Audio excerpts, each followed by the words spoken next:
Today I'm going to review a variety of racing games that came out for the Atari 2600. Indy 500 is one of 9 original titles offered when the Atari 2600 went on sale October 1977. It required specialized controllers called driving controllers. These controllers appeared similar to pedal controllers, yet offered complete 360 steering motion. The game will not operate correctly with any other controller.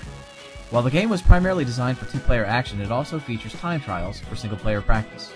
Racing takes place on 2 variations of track, with both normal and ice surface options.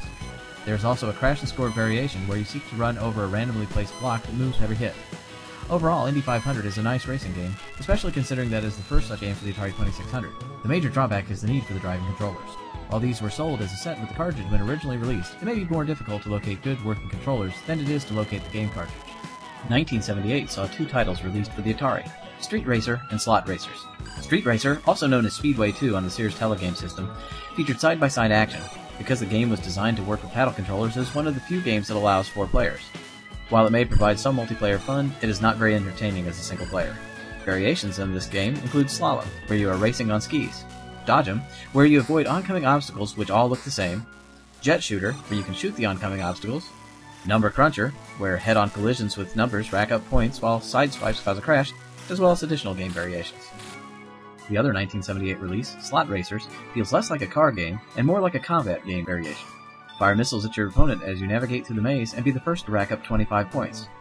Slot Racers is only a 2-player game, which is unfortunate, as it would have been nice if the other vehicle would shoot without opponent control.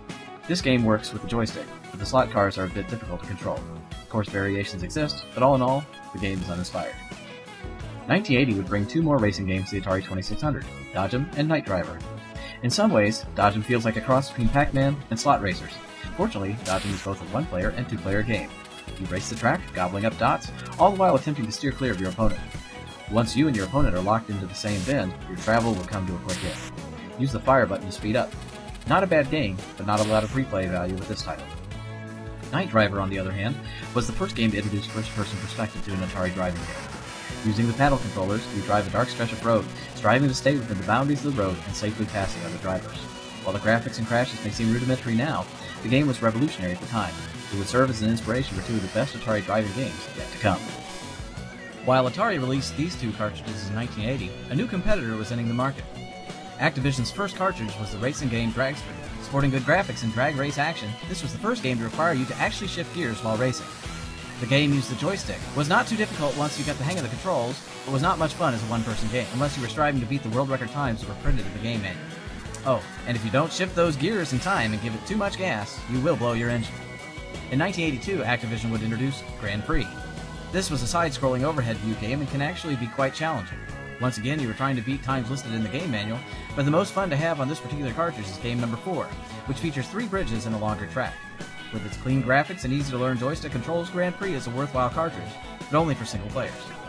Also in 1982, Atari introduced for the 2600 what would become its most heavily ported racing game, Pole Position.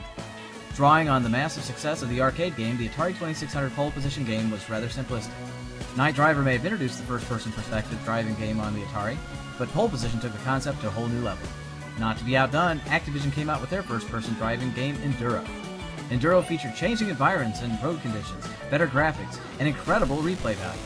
While Pole Position was no doubt spectacularly popular, Enduro for me is a much better game. Your goal is to pass enough cars to get a replay. Day will pass into night. You will drive through fog and snow before another morning approaches. If you fail to pass the required number of cars, it will be game over. In 1988, Sprintmaster was introduced for the Atari 2600. Sprintmaster in many ways felt like an updated Indy 500 game, with different tracks that can be selected. This game, however, uses a joystick.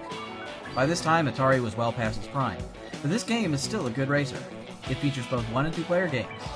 In my opinion, it scores leaps and bounds above Indy 500, but falls short of the sheer replayability of Activision's Enduro cartridge. I hope you have enjoyed this review of these Atari racing games.